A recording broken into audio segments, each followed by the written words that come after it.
नमस्कार, मी श्रद्धा टपाल. टिटवाळा न्यूज मध्ये आपलं हार्दिक स्वागत. चला पाहूयात आजच्या काही ठळक घडामोडी. टिटवाळा परिसरातील अनधिकृत ढाबे व टपऱ्यांवर कारवाईचा बडगा. कल्याण डोंबिवली महापालिकेचे आयुक्त डॉक्टर इंदुराणी जाखड यांच्या आदेशानुसार व उपायुक्त अनधिकृत बांधकाम विभाग अवधूत तावडे यांच्या निर्देशानुसार तसेच अप्रभागाचे सहाय्यक आयुक्त संदीप रोकडे यांच्या उपस्थितीत शुक्रवारी एक प्रभाग क्षेत्रांतर्गत नांदप्रौढ व टिटवाळा परिसरातील 3 ढाब्यांवर निष्कासनाची कारवाई करण्यात आली.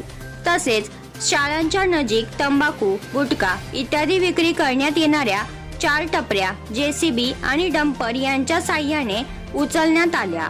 सदरची कारवाई ठेकेदाराचे 7 कर्मचारी, 1 जेसीबी, 1 डंपर, अनधिकृत बांधकाम विभागाचे कर्मचारी, फेरीवाला पथक कर्मचारी व महानगरपालिकेचे 4 पोलीस अंमलदार यांच्या मदतीने करण्यात आली.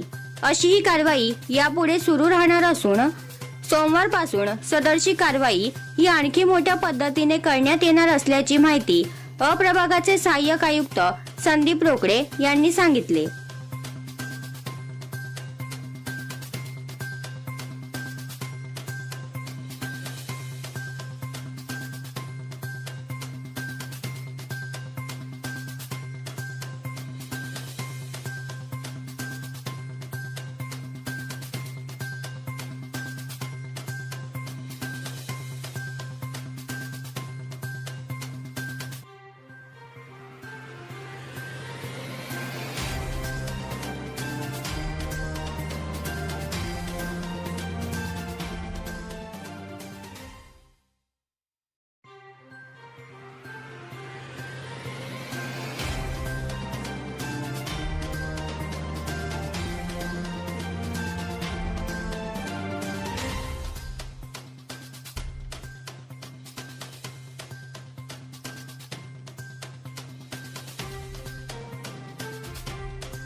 तर या होत्या आजच्या काही ठळक घडामोडी. उद्या पुन्हा भेटू याच ठिकाणी. धन्यवाद.